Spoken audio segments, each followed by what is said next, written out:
Señor esté con vosotros. Proclamación del Santo Evangelio de nuestro Señor Jesucristo según San Lucas. Dijo Jesús a algunos que se tenían por justos y despreciaban a los demás esta parábola. Dos hombres subieron al templo a orar, uno fariseo y otro publicano. El fariseo, de pie, oraba en su interior de esta manera: «Oh Dios, te doy gracias porque no soy como los demás hombres, ladrones, injustos, adúlteros, ni tampoco como este publicano. Ayuno 2 veces por semana, doy el diezmo de todas mis ganancias». En cambio, el publicano, manteniéndose a distancia, no se atrevía ni a alzar los ojos al cielo, sino que se golpeaba el pecho diciendo: «Oh Dios, ten compasión de mí, que soy un pecador». Os digo que éste bajó a su casa justificado y aquel no, porque todo el que se ensalce será humillado, y el que se humille será ensalzado. Palabra del Señor. Puedes sentaros.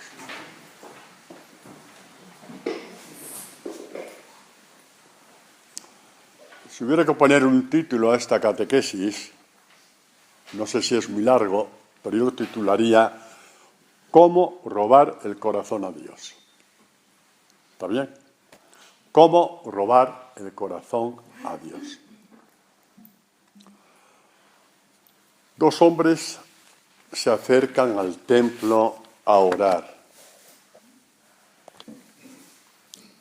A nosotros nos hemos acostumbrado ya a decir: «Voy a rezar». Me parece bien, y es bien, y está muy bien. Pero ¿alguna vez hemos pensado que si un día realmente rezamos, oramos, es porque Dios nos da audiencia? O sea, ¿se nos ha ocurrido pensar alguna vez en esto? Que el Dios creador del cielo y la tierra, de los no sé cuántos cientos de miles de millones de galaxias, te da audiencia para que hables con Él. Y encima se digna dirigirte la palabra. ¿Qué os parece? Es que hay que pensar ciertas cosas, ¿no? El Salmo 132, esta súplica de David, que con toda la humildad va al encuentro de Dios, dice: «En gracia, David, tu servidor, no rechaces el rostro de tu ungido». No me rechaces cuando voy a rezar. Y de hecho, los que hacéis los laudes, sabéis que la traducción dice: «Por amor a tu siervo David, da audiencia a tu ungido». Todo discípulo del Señor es un ungido del Señor, que fue lo que se nos dio en la confirmación.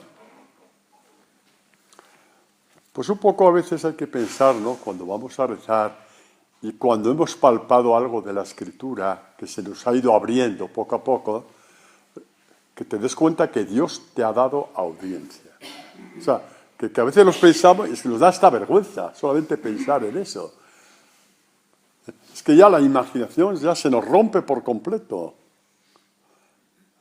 Poder pensar lo que Dios hace por ti, darte audiencia para hablar con Él, para llenarte de su gracia, de su fortaleza. Ese día que tú necesitas una fuerza especial, ese día que tú necesitas una alegría especial, ese día que tú necesitas un discernimiento especial. Y para eso son las audiencias, para pedir una gracia imperecedera directamente a Dios. Bueno, el caso es que hay dos personas que van a rezar. Este fariseo se sabe, evidentemente, como buen fariseo, se sabe los salmos de memoria, sabe lo que quería decir el salmista cuando dice no niegues la audiencia a tu ungido, lo sabe muy bien, y se va con esas chulerías ahí. Va a rezar como quien perdona a Dios la vida. ¿Se puede llegar a eso? Sí. Y cuando digo que se puede llegar a eso, y digo sí, es para que veáis la capacidad que tiene el demonio de atontar nuestra mente. Este hombre vive en un mundo irreal. Vive en un mundo de fantasía. Él vive su religiosidad con una deformación que ya ha traspasado incluso hasta la fantasía. Vamos, que la ciencia ficción no se ha inventado en nuestros tiempos. Ya este hombre está haciendo ciencia ficción de la oración. No soy como los demás hombres. ¿No? ¿Qué eres? ¿Qué eres tú? ¿Que has nacido del Olimpo? ¿Has nacido de Zeus? ¿De la pata de Buda has nacido tú? ¿Para decir que no eres como los demás hombres? ¿Por qué dice esto Jesús en el Evangelio? Porque esto se da. En mayor o menor medida se da. Y por eso en la oración tenemos que ser realmente muy sabios para no hacer de la oración un culto a la estupidez, un culto a la necedad, el saber estar en nuestro sitio. Este hombre va a rezar con el alma hinchada. Este hombre apesta. El único que le aguanta es Dios. Porque entre nosotros, cuando un hombre apesta, tenemos la frase ya preparada: déjame en paz. Déjame en paz. No me des la vara. Ya, no me des la vara. Déjame en paz. Dios no sabe decir estas cosas. Y es el único que la acepta. Y aprovecha Jesús esto para darnos una catequesis a todos. El alma hinchada, aquello que te pone un muro infranqueable casi, por así decirlo, entre Dios y tú. Tener el alma hinchada, como dice el Salmo 24, lo hemos visto tantas veces este salmo, pero cada vez con una catequesis diferente, porque así es la Escritura, tiene infinidad de afluentes catequéticos. Dice: ¿quién subirá al monte de Yahvé? ¿Quién puede estar con Dios? ¿Quién puede recibir audiencia de Dios para hablar con él? ¿Quién? ¿Quién puede estar en el monte de Yahvé? Está hablando de Moisés cuando subió al Sinaí, porque Dios le dijo: sube, para darle las tablas de la ley, ¿no? ¿Quién puede subir? ¿Quién puede tener un corazón como el de Moisés? Dice el salmista, ¿no? ¿Quién puede? ¿Quién podrá estar en su recinto santo? ¿Quién puede estar en su presencia?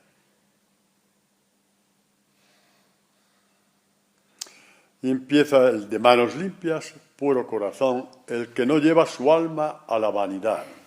No soy como los demás hombres. Ay, Dios mío. Ya solo faltaba que los ángeles bajaran y le pusieran la mesa y le dieran de comer. Ya solamente faltaba eso, nada más. La vanidad del alma. Es tremenda la vanidad del alma. Porque una persona que comete un pecado de adulterio no tiene escapatoria, sabe que es un pecado de adulterio, lo sabe. Podrá arrepentirse o no, pero sabe que ha pecado de adulterio. Pero la vanidad del alma, a este hombre, a este fariseo, le parece normal. Es que le parece normal rezar así. Le parece normal rezar así. Y está señalando los tres puntales, las tres columnas de la religión judía, de la religión de Israel, y que en cierto modo está en todas las religiones: la oración, el ayuno y la limosna. Y por eso dice que ayuno 2 veces por semana. ¡Jo, qué vida! Ni un perro ayuna tanto, pobrecito. Y encima no le sirve para nada, que es lo peor. Ayuno 2 veces por semana, estáis rezando, y doy el diezmo de mis ganancias. Oración, ayuno y limosna para Satanás. Para hacer agujeros en su corazón y en su alma. Y tan hinchada tiene el alma que de pronto se apercibe, se da cuenta de que detrás hay un pobre hombre rezando, le mira de reojo, anda, es el publicano ese. Y no soy como ese publicano. ¿Qué más quisieras tú que golpearte un día el pecho con las manos, igual que ese publicano? ¿Qué más quisieras tú? No le llegas ni a la altura de los zapatos al publicano. No le llegas ni a la altura de los zapatos. Porque él supo pedir audiencia a Dios. Se golpeaba el pecho. Luego veremos este significado de golpearse el pecho. Luego lo veremos, ¿no? Así es. El problema es que hombre está tan hinchado, tiene el alma tan hinchada, que no necesita al Mesías. No necesita a Jesucristo. No necesita el Evangelio. Y llegar a este punto y estar muerto es casi lo mismo. Muertos vivientes son estos. Muertos vivientes. Mirad cómo introduce Jesús la parábola del hijo pródigo. Dice así: todos los publicanos y los pecadores se acercaban a él para oírle. Los fariseos y los escribas murmuraban: este acoge a pecadores y come con ellos. ¿Ves que dos diferencias de acercarse a Jesús? Los publicanos y los pecadores, el ejemplo de antes, el que ha cometido adulterio no tiene escapatoria. Ha dicho, sí, he cometido adulterio, punto, me da igual. Pero el pecado está ahí. Se acercaban para escucharle. Los otros murmuraban. Ahí está la diferencia. Ahí está la diferencia entre unos y otros. Murmuraban. Entonces contó las tres parábolas para que la entendiera. Entonces les dijo, al decir les dijo, se refiere a los escribas. Dice, los fariseos y los escribas murmuraban diciendo, este acoge a los pecadores y come con ellos. Y continúa, entonces les dijo a ellos, les dijo a estos, a los fariseos, a los doctores de la ley, a los escribas, esta parábola. Y van tres parábolas seguidas. La oveja perdida, la dracma perdida y el hijo pródigo. En la dirección que está la catequesis de hoy, hablaremos solamente de la primera parábola y la vamos a leer. Y dice Jesús, ¿quién de vosotros que tiene 100 ovejas, si pierde una de ellas, no deja las 99 en el desierto y va a buscar la que se perdió hasta que la encuentra? Y cuando la encuentra, la pone contento sobre sus hombros. Y llegando a casa, convoca a los amigos y vecinos y les dice, alegraos conmigo, porque he hallado la oveja que se me había perdido. Os digo que de igual modo habrá más alegría en el cielo por un solo pecador que se convierta que por 99 justos que no tengan necesidad de conversión. Aquí Jesús habla de la palabra justo, ese justo que no necesita convertirse, que no necesita a Dios, que no necesita al Mesías, que no necesita el Evangelio, que se cree él que no necesita. Aquí está el fariseo. Luego, como buena noticia, que creo que nos va a gustar a todos, a mí por lo menos me gusta, a vosotros creo que también, cuando una persona, cuando un hombre, cuando una mujer llega a saber lo que es estar en audiencia con Dios, llega a saborear la palabra de Dios, llega a saborear el Evangelio como lo más bello que Dios, si se puede hablar así, ha hecho para el hombre. La infinita belleza de Dios está en su Evangelio. ¿Sabéis por qué es? ¿No lo sabéis? Porque lo mismo da que nos encontrara como el publicano del fondo, o como el fariseo que está aquí adelante, la parte del altar, a todos nos recogió como buen pastor. Nos encontró en nuestras marañas y nos llevó a las aguas vivas de su Evangelio. Estamos aquí por eso. Nos encontró en un sitio o en otro, con el alma hinchada hasta que caímos del burro, o como publicanos, y también caímos de nuestro burro de pensar que la vida era comer y beber y divertirse. La buena noticia es que hemos tenido un buen pastor que nos ha llevado a la palabra, a la fuente de aguas vivas de la palabra, y la hemos empezado a saborear. Y cuando un hombre empieza a saborear de la palabra, no hay quien se la quite. Es como cuando el niño tiene el biberón y tiene hambre, ya se lo puedes quitar, que no, que te canta la traviata, pero tú no le quitas el biberón, no se lo quitas. Pelea con todas sus fuerzas. Igual nosotros, cuando tenemos el don del Espíritu Santo, que no está en ti ese don. En ti está llegar a ser arquitecto o médico o músico o lo que sea, pero nunca el saborear la palabra. Esto es un don del Espíritu Santo que lo da en la escuela de la palabra, que es, por ejemplo, esta comunidad. Esta comunidad, ¿no?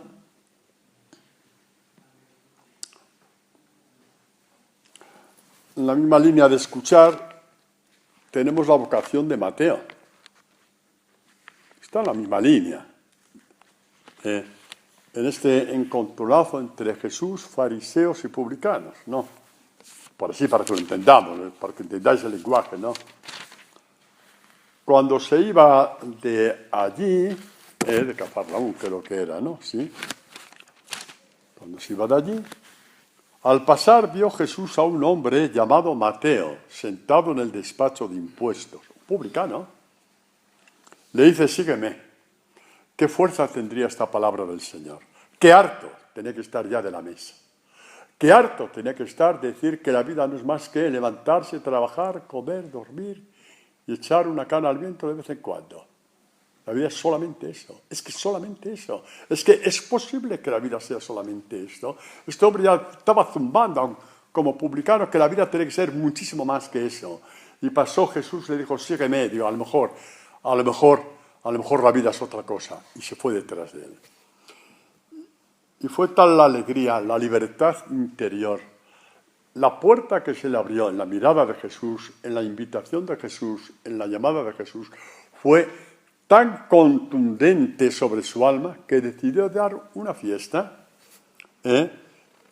Decidió dar una fiesta. Estaba en la mesa, en la casa de Mateo, vinieron muchos publicanos y pecadores.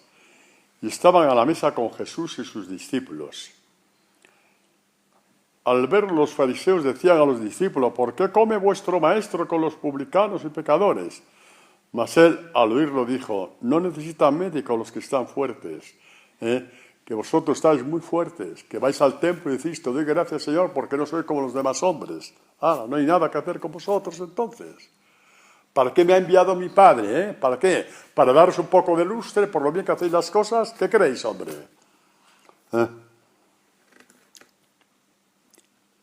No necesitan médicos los que están fuertes, sino los que están mal. Id pues y aprended qué significa aquello de misericordia quiero, que no sacrificio, porque no he venido a llamar a los justos, a los que tienen el alma hinchada y se creen justos porque no necesitan a Dios, ya lo hacen todo muy bien, sino a los pecadores.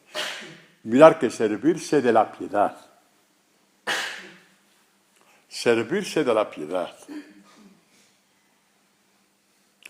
y de la limosna, y de los ayunos y sacrificios, para marcar un abismo de separación entre tú y los demás. Vamos. Como dicen por ahí, no eres más tonto porque no entrenas. Y sin embargo hay millones de tontos que hacen un día y otro también exactamente esto. De otra forma, pero se hace. Y quizá nosotros lo hayamos hecho más de una vez también. No hagamos distinciones, porque somos los que somos por gracia de Dios. Porque si Dios nos hubiera hecho saborear la palabra, hubieras venido una vez nada más y no hubieras vuelto. Tranquilamente. Y sabes perfectamente que es así. Y lo sabes perfectamente que es así. Lo sabemos todos. El publicano está en el mundo real. ¿Cuál es el mundo real? Que soy un pecador. Y se golpea el pecho. Sabe lo que tiene dentro. y dice, ten compasión de mí. ¿Sabe lo que tiene dentro? ¿Sabéis lo que tenía dentro? Para que entendamos la catequesis. ¿No lo sabéis? Vamos a leer algo de Moisés para que veamos qué es lo que estaba haciendo un signo de conversión precioso. Era un signo de conversión, un signo de súplica, un signo como desesperado para que Dios le curase su interior. Esa es la oración que agrada a Dios. Cuando Moisés es llamado por Dios para liberar al pueblo de Israel, Moisés, pues como todas las llamadas de Dios, pues no tiene ni pie ni cabeza, el Señor, pero tú has mirado. Pues bueno, a ver, ¿has dormido mal hoy? ¿Me has llamado a mí? ¿Has dormido bien hoy? ¿Me has llamado a mí? No sé ni hablar, que esto, que lo otro y tal. No te preocupes, esta cosa, ¿verdad? Como ya no se convence, le dice, a ver, le dice, mete tu mano en el pecho, le dice Dios a Moisés. Y metió él la mano en su pecho y cuando la volvió a sacar estaba cubierta de lepra. Capítulo 4 de eso, ¿no? Y le dijo, vuelve a meter la mano en tu pecho. La volvió a meter y cuando la sacó de nuevo estaba ya como el resto de su cuerpo. Con esto que Dios dice para un milagro, para que vea que Dios está con él, hay una catequesis fortísima. No te he llamado porque sea la prima donna de tu pueblo. No te he llamado por eso. Eres tan leproso como los demás. Tu interior está tan podrido como el de los demás. Pero sin embargo te he llamado. Te he llamado. Y al contacto conmigo, un día meterás la mano en el pecho y la sacarás limpia. Porque yo te quitaré la lepra. Es la buena noticia. La muy buena noticia. Este publicano, yo no sé si sabía esto de Moisés o no, pero estaba haciendo realmente, repitiendo la acción que Dios hace con los pecadores, quitarles la lepra. Este hombre, el fariseo, no sabía que estaba leproso, pero la peste de la lepra le salía por la boca. Le salió como una bocanada auténtica de porquería cuando dijo, no soy como los demás hombres. No hacía falta que se metiera la mano en el pecho. Apestaba a impureza, apestaba a lepra. Apestaba y apestaba.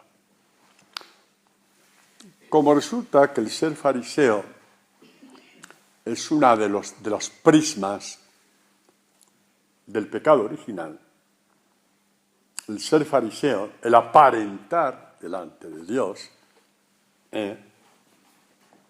cuando Adán y Eva pecaron, hasta que Dios no se les apareció, no tuvieron ningún remordimiento de conciencia, ¿no? Hemos hecho bien, que va, una manzanita de nada, total. Hemos preferido la sabiduría que se nos decía, Acordás que cuando Eva mordió la manzana, dijo, excelente para lograr sabiduría, ya excluyó la sabiduría de Dios. Y no le mordió la conciencia. Pensaba que esa sabiduría suya era buena para gestionar su vida. Terrible, ¿no? Terrible mentira la del demonio. Que con la sabiduría que nace de ti puedes gestionar tu vida. Tenemos experiencia de esta mentira, ¿verdad que sí? De gestionar nuestra vida así. Bueno, pues el caso que tuvo que aparecerse Dios para que se dieran cuenta que estaban desnudos. El que está sin Dios está desnudo en la vida. El que está sin Dios va desnudo por la vida. Es vulnerable a todo. Vulnerable a todo lo que pasa, vulnerable.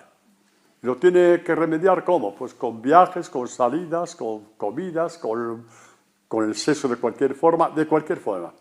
Justamente porque las heridas ya no puedes con ellas. O promoviéndote por medio de un curso y otro y otro y otro. Cada uno tiene su forma de intentar cubrir sus heridas, pero el caso es que estás desnudo. Ese es el problema. No. Entonces, como el fariseísmo hace parte de nuestra vida, es una de las facetas del pecado original, y como a pesar de toda la historia del pueblo de Israel, a pesar de esta figura de Moisés que se la sabían de memoria, hombre, que el fariseo se la sabía de memoria, de atrás para adelante y de delante para atrás. Se las sabía perfectamente. Pero no se enteraban. Porque iba de la mente a los labios, de los labios a la mente, pero nunca llegaba al corazón. Porque solamente cuando la palabra llega al corazón se toman decisiones evangélicas. Solamente cuando la palabra llega al corazón se toman decisiones según el Evangelio. ¿Y qué significa tomar decisiones según el Evangelio? Es tomar decisiones según la sabiduría de Dios. Que nuestra sabiduría ya nos ha metido en muchos callejones sin salida. Ya, a ver si aprendemos de una vez y no nos golpeamos más. Como este hombre, que no se ha enterado de nada.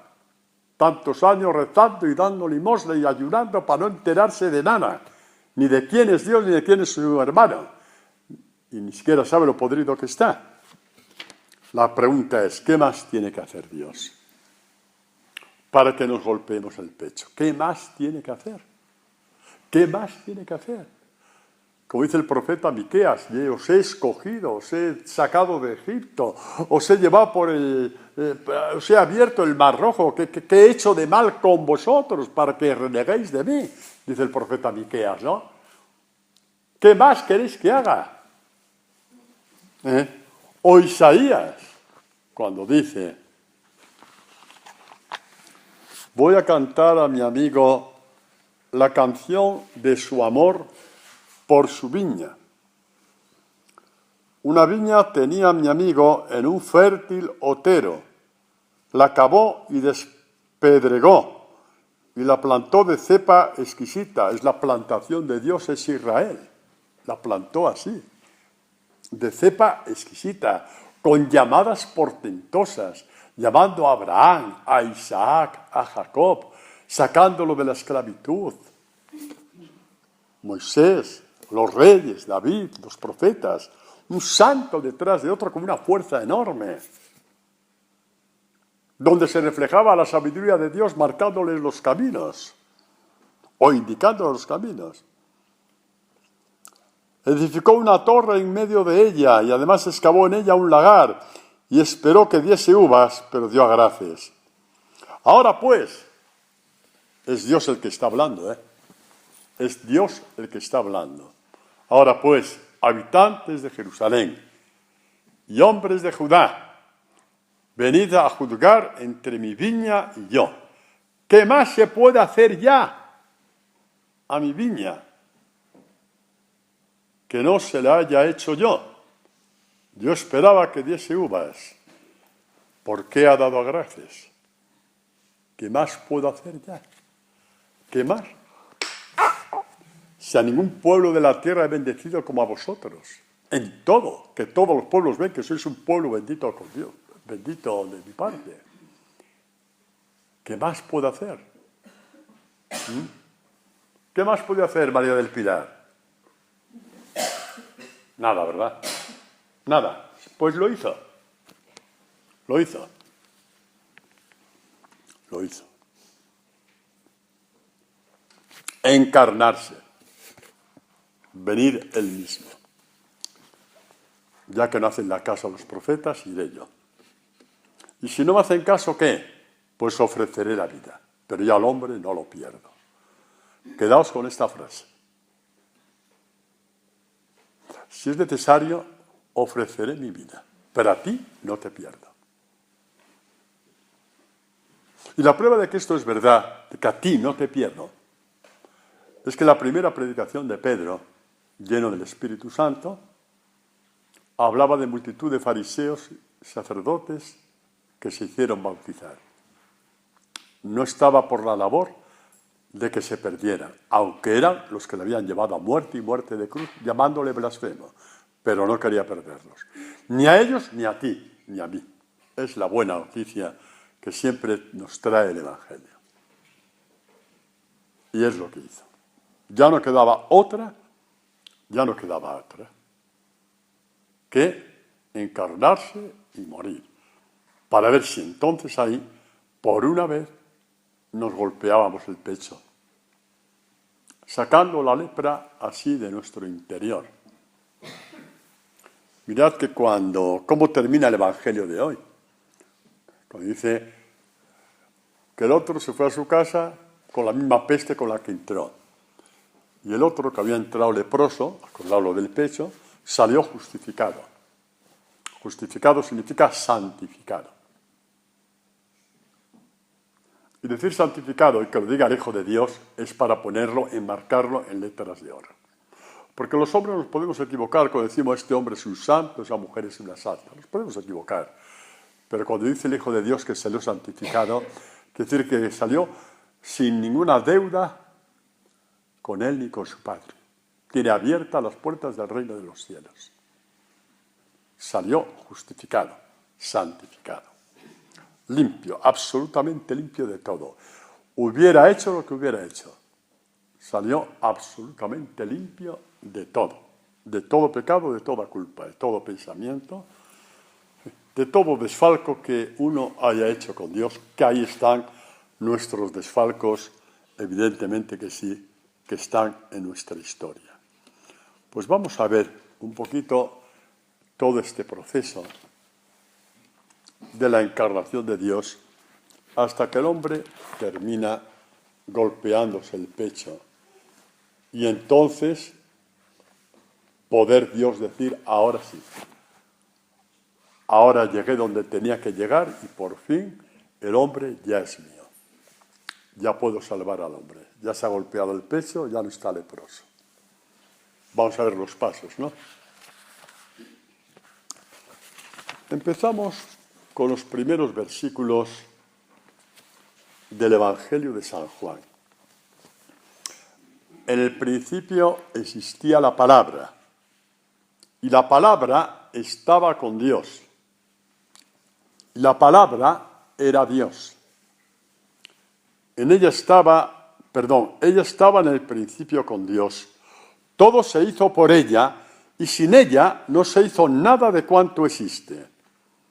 En ella estaba la vida, y la vida era la luz de los hombres. Y la luz brilla en las tinieblas, y las tinieblas no la vencieron. Nos quedamos con estos dos últimos versículos, que entran de lleno en esta parte de ahora de la catequesis.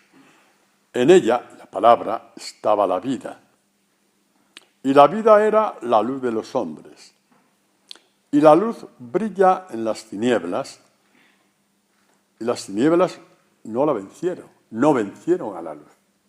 Eso era lo que tenía que hacer Jesucristo. Algo tan gordo, tan gordo, tan gordo, de forma que las tinieblas fueran vencidas por la luz.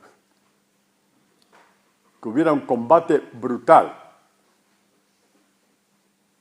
frontal, entre la luz y las tinieblas fueran vencidas. Esto es lo que quedaba por hacer, esto es lo que hizo Jesús realmente. Ya hay un anuncio de los profetas, vemos varios anuncios, vemos este, por ejemplo, de Isaías, una profecía sobre Jesús. El pueblo que andaba a oscuras vio una gran luz. Esta es una lectura que se hace ya en el Adviento, ¿no? De cara a la Navidad, pues ya relativamente cerca, ¿no? Los que vivían en tierra de sombras y de tinieblas, una luz brilló sobre ellos. Acrecentaste el regocijo, hiciste grande la alegría. Alegría por tu presencia, como la alegría en la siega, como se regocijan repartiendo el botín. La alegría de que la luz venció a las tinieblas. El pueblo que andaba a oscuras vio una gran luz. Vamos a ver cuándo vio este pueblo a oscuras, cuándo vio esa luz, cuándo la vio. Porque a lo mejor leemos el Evangelio y nos da la impresión de que sí, de que Jesucristo dice, yo soy la luz del mundo, pero no se nos dice que el pueblo haya visto la luz. Nunca dieron el brazo a torcer, ¿no? Aparentemente, ¿no? Una luz que es luz para las naciones, como dice el profeta Isaías, que el Mesías será luz de las naciones. Y es interesante porque los discípulos de Jesús somos luz de las naciones, somos luz del mundo. Y San Pablo tiene conciencia, lo dicen en los Hechos de los Apóstoles, que Dios le llamó para ser luz de las naciones, es decir, para recoger el testigo de Jesús y continuar él desde el Espíritu de Jesús, luz de las naciones. Y lo que digo San Pablo lo decimos de cada uno de aquellos que pretendemos ser sus discípulos. Cada uno, los que estamos aquí, como he dicho muchas veces, es para ser discípulos del Señor, que es lo único que nos interesa. Pues vamos a ver a Jesucristo en ese momento cumbre en que vence las tinieblas. Le vemos en el Calvario. Y en el Calvario, aquel día, aquel Viernes Santo, hubo un eclipse total, como leemos en el Evangelio, y que además los grandes astrónomos sí han visto, ya sabéis que como hoy día se sabe todo, por los adelantos que hay, que realmente el día que dicen que murió Jesús hubo un eclipse en toda aquella zona de Palestina. Y lo dicen los evangelios, ¿no? Que la oscuridad cubrió el Calvario. Y Jesús se encuentra envuelto en tinieblas exteriores, porque el sol se ocultó. Esto es importante, ¿sabéis por qué también? Porque a veces cuando queremos llevar algo adelante con nuestras leyes, con nuestros propósitos, con nuestros compromisos, está bien, escribe que vas a ser bueno, escribe que vas a hacer esto, que vas a ser generoso, que vas a dar limosna, escríbelo, escríbelo. Pero el día que se oculta el sol, esos propósitos ya no te sirven para nada, porque estás desnudo frente a tus compromisos. Y esos compromisos, esos propósitos son superiores a ti, son superiores a tu bondad, son superiores a tu generosidad. Es lo que significa cuando el sol natural se ocultó. La bondad natural no da más de sí, punto, se acabó. Se acabó tanto propósito porque no adelanto nada, no avanzo nada y la vida no me ha cambiado nada. Se acabó.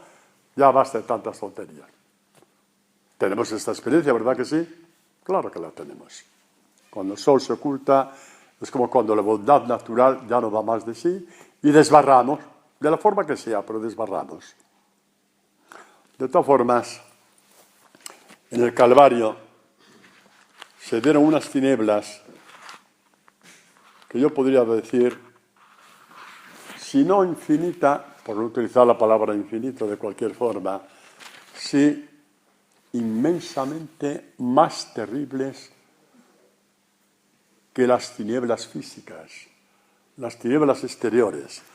Hablamos las tinieblas en el interior de Jesús. Las tinieblas en el alma de Jesús. Las tinieblas en su corazón, las tinieblas en sus entrañas. Tinieblas espesas que no hacían más que crecer y crecer cuando en la cruz oía lo siguiente. Dice, los que pasaban por allí le insultaban, se burlaban de él diciendo, tú que destruyes el santuario y en 3 días lo levantas, sálvate a ti mismo si eres hijo de Dios y baja de la cruz. Igualmente los sumos sacerdotes, junto con los escribas y los ancianos, se burlaban de él diciendo, a otro salvó y a sí mismo no puede salvarse. Rey de Israel es, que baje ahora de la cruz y creeremos en él. Ha puesto su confianza en Dios. ¿Será tonto de haber puesto su confianza en Dios? Es tremendo, ¿eh? ¿Será lerdo de haber puesto su confianza en Dios hasta a punto de morir en la cruz? ¿Será ingenuo de haber puesto su confianza en Dios a punto de dejarse llevar a la cruz? Porque dijo, soy hijo de Dios. De la misma manera le injuriaban también los salteadores, los dos, ¿eh? ¿No crees que había un buen ladrón que se convirtió enseguida 2 lagrimitas porque veía la sangre de Jesús? Que no, que no. Primero participó de esas tinieblas de Jesús. ¿Cuáles eran peores? Por experiencia sabemos que las interiores son mucho peores, muchísimo peores. Estamos al final del desenlace. ¿Quién va a vencer? ¿Las tinieblas o la luz? Las tinieblas exteriores, eclipse de sol. Las tinieblas interiores, el pueblo de Israel, con los sumos sacerdotes al frente, como ahora si dijéramos, pues el Papa y los cardenales. Exactamente lo mismo. Y que le dicen, eres un ingenuo, eres un soberbio, eres un panoli. ¿Cómo se te ocurre decir en Sanedrín que eres hijo de Dios? Puedes haber de otra forma, hombre. Tuviste que decir eso para que te condenáramos. Bueno, ya, pues que baje tu padre y te salva. Pareces vamos. ¿Y cuándo vencieron las tinieblas a la luz? Cuando la luz gritó y dijo, Padre, perdónales, porque no saben lo que hacen. Ese día se vencieron todas las tinieblas. Y San Juan lo dejó escrito, y las tinieblas no le vencieron. Y la prueba de que no le vencieron fue después su resurrección. Pero yo me quiero quedar ahí, porque cuando el enemigo de Dios y de los hombres salió vencido, fue cuando Cristo gritó nuestra inocencia. Perdónales, porque no saben lo que hacen. ¿Y qué aconteció? Gritó, dijo, Padre, tus manos encomiendo mi espíritu, y murió. ¿Y qué dice Lucas? Ya lo sabéis lo que dice Lucas, ¿no? ¿No lo sabéis? Pues no os lo digo. Pues aconteció lo siguiente, y todas las gentes que habían acudido a aquel espectáculo, al ver lo que pasaba, se volvieron golpeándose el pecho. Eso era lo que tenía que hacer Jesús. Si no, nadie se hubiera golpeado, ni entonces, ni nosotros ahora. No. Habría dos bandos, o los buenos, tontos de remate, buenos para ellos mismos nada más, pero apestados para Dios. No somos como los demás hombres. Venimos a las catequesis del Padre Antonio, no somos como los demás hombres. Eso es. O los publicanos que pasan de Dios. Pero Dios murió y provocó que nos golpeáramos el pecho.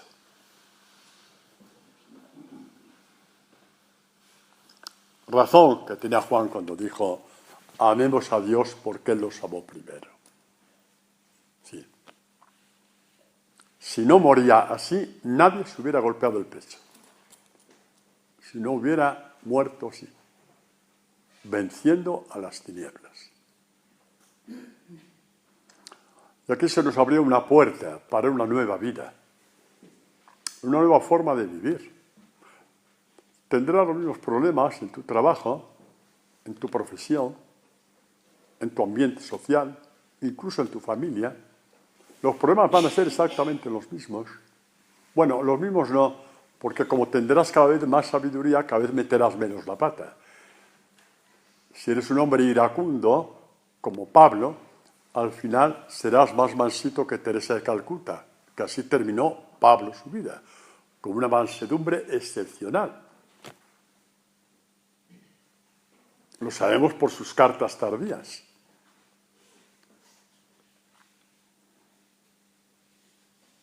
La única varita mágica que tiene Dios para convertirte es que tú digas sí al Evangelio.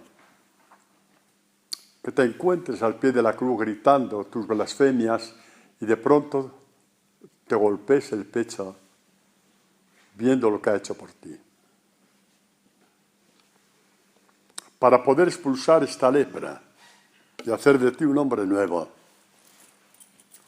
y hacer de ti una mujer nueva, porque de eso se trata.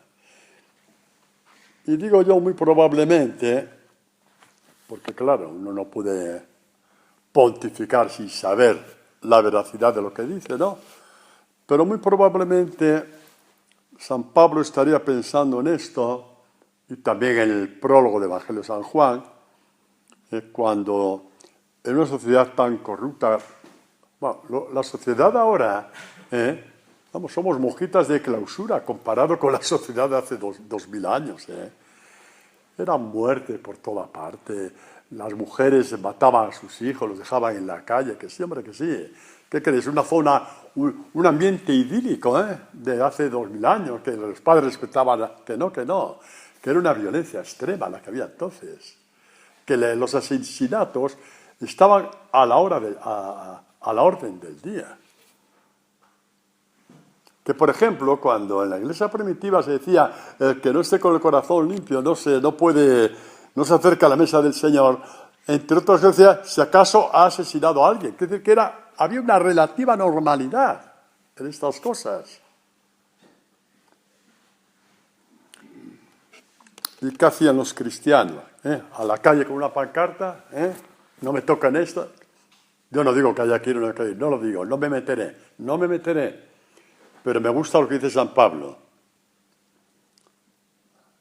Hacedlo todo sin murmuraciones ni discusiones, para que seáis irreprochables e inocentes, hijos de Dios sin tacha en medio de una generación tortuosa y perversa, en medio de la cual brilláis como antorchas en el mundo. Continuamos la victoria de Jesús, sin pedir cuentas, sin pedir derechos. Repito, sin pedir cuentas y sin pedir derechos. Las tinieblas no se vencen a garrotazos, ni con proclamas. Se vencen con la luz de Dios. Fue la única forma en que Dios utilizó para vencer las tinieblas. Al tentador que nos pone una venda en los ojos y nos dice, camina por aquí que te va a ir bien. Y te das golpes de que es mala suerte, y te das golpes de que la culpa es de los otros. No, te das golpe porque tiene la cabeza vendada. A ver, allá aterriza de una vez, pedazo de melón. Que el problema es tuyo, no es del otro. Así fue, ¿no? ¿Qué más podía hacer por ti? Preguntaba Isaías, preguntaba Miqueas. ¿Morir por ti? Pues lo voy a hacer. Porque no voy a renunciar a ti. Y empezó, ¿no? Ya desde el principio, que si era tonto, que si estaba loco, que si estaba endemoniado, que si era un mentiroso, que si era un charlatán. Empezó toda la traba, hasta el golpe final. Cuando dice que es hijo de Dios. Ha blasfemado, vamos a por él. Y como la muerte no era suficiente, había que reírse de él. Y reírse. Que decías tú hace unas horas que eres hijo de Dios, baja. Entonces veremos que eres hijo de Dios. Y si bajaba no había victoria de la luz sobre las tinieblas. Y si bajaba, que a veces pedimos milagros tontos, si bajaba no había victoria de la luz sobre las tinieblas. Yo siempre digo a la gente, no pidáis milagros, ni los busquéis. ¿Sabéis por qué? Porque los mayores milagros que Dios te hace son los que tú no pides. Nos han pasado cosas impresionantes en vuestra vida, auténticos milagros, que os han cogido por sorpresa porque ni siquiera habéis sospechado de que ni siquiera que pudierais pedirlos. Pues dejad a Dios de actuar así. Dejarle la libertad a Dios para actuar así con vosotros. Y luego si quiere curar a un paralítico, a un sordo, a un muerto, eso no va en contra del actuar de Dios, pero tú no lo pidas. Porque los milagros que Dios tiene preparados para ti son infinitamente mayores. A ver si le vas a bloquear las manos a Dios para que no te las haga. A ver si vas a atar las manos a Dios para que no te los haga. Esto es ser adulto en la fe. Esto es ser adulto en la fe. Profundamente adulto en la fe. Eso es.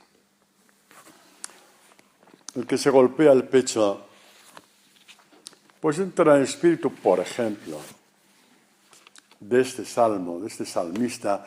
Ya os dije más de una vez que nuestra vida como discípulo ya está escrita en los salmos. Nuestra vida en cuanto a discípulo ya está reflejada en los salmos. Entonces, un hombre, por ejemplo, que llega a esta actitud del publicano de saberse golpear el pecho, pues se identifica al 100% con este salmista que Dios inspiró. Voy a decir una barbaridad, pero aunque sea una barbaridad, es verdad. Aunque sea una barbaridad, es verdad. Dios inspiró,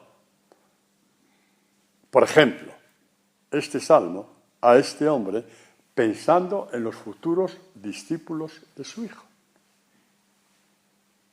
Pensando en nosotros. Que cuando ya no tenemos el alma hinchada, cuando ya sabemos que somos del mismo club de Adán y Eva, que somos del club de Adán y Eva, ya no nos avergonzamos cuando desde el alma decimos, mis culpas sobrepasan mi cabeza. No, ya no te avergüenzas. Tampoco te vas a enorgullecer, claro que no, pero no te avergüenzas. Estás delante de alguien que te da audiencia y sabe rezar así. Y lo haces golpeándote el pecho o el alma. Mis culpas sobrepasan mi cabeza como un peso enorme para mí. Mis llagas son hedor y putridez debido a mi locura. Hay un cierto de locura en las faltas graves, quiero decirlo. A un cierto grado de locura en este enfrentarte a Dios con tu santa voluntad, con tu santa sabiduría, la tuya. Hay un cierto de locura, grado de locura. Debido a mi locura, encorvado, abatido totalmente. ¿Os acordáis cuando Jesús entró en aquella sinagoga y curó a la mujer encorvada, imagen de toda la humanidad encorvada, de tanto mirarse el ombligo y seguir los dictados de tu ombligo? De tanto mirarte el ombligo y seguir los dictados del ombligo, terminas así encorvado, abatido totalmente, ando sombrío todo el día. Mis lomos están túmidos de fiebre, nada hay sano ya en mi carne, entumecido, morido totalmente. Me hace rugir la convulsión del corazón. ¿Cuántas de estas cosas pasarían por el publicano cuando al fondo del templo no se atrevía ni siquiera a levantar los ojos?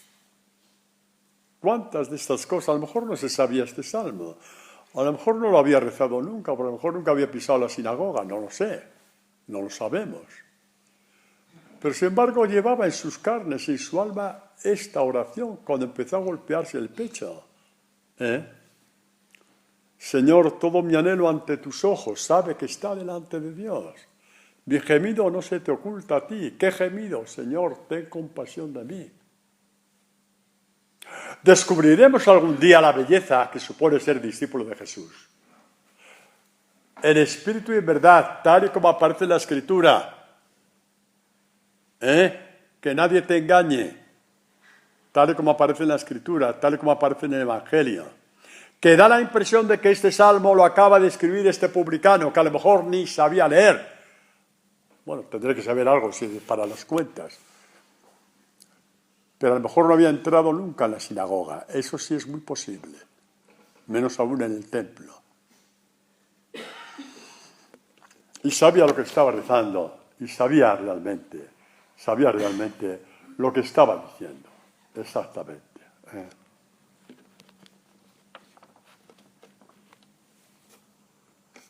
Terminamos con el grito de David. El asesino, el sanguinario, el adúltero. Pues terminamos con el grito de este hombre. Leo el texto y ya terminamos. Cuando dice David, tenme piedad, oh Dios, según mi corazón, por tu inmensa ternura, borra mi delito, lávame a fondo por dentro, lávame por dentro. Que por fuera nos lavamos todos muy bien, pero por dentro, que es donde tú me ves, lávame, que yo no me puedo lavar por dentro. Purifícame de mi pecado, ¿no? Y dice, el sacrificio a Dios es un espíritu contrito, Un corazón contrito, un corazón quebrantado y humillado, Dios no lo desprecia. Y apareció este hombre con el corazón contrito, con el corazón humillado, y Dios dijo, este está justificado ante los ojos de mi Padre. No lo despreció. ¿Lo ves como todos los salmos se cumplen en los discípulos? ¿Os dais cuenta que se cumplen? Pues damos gracias a Dios.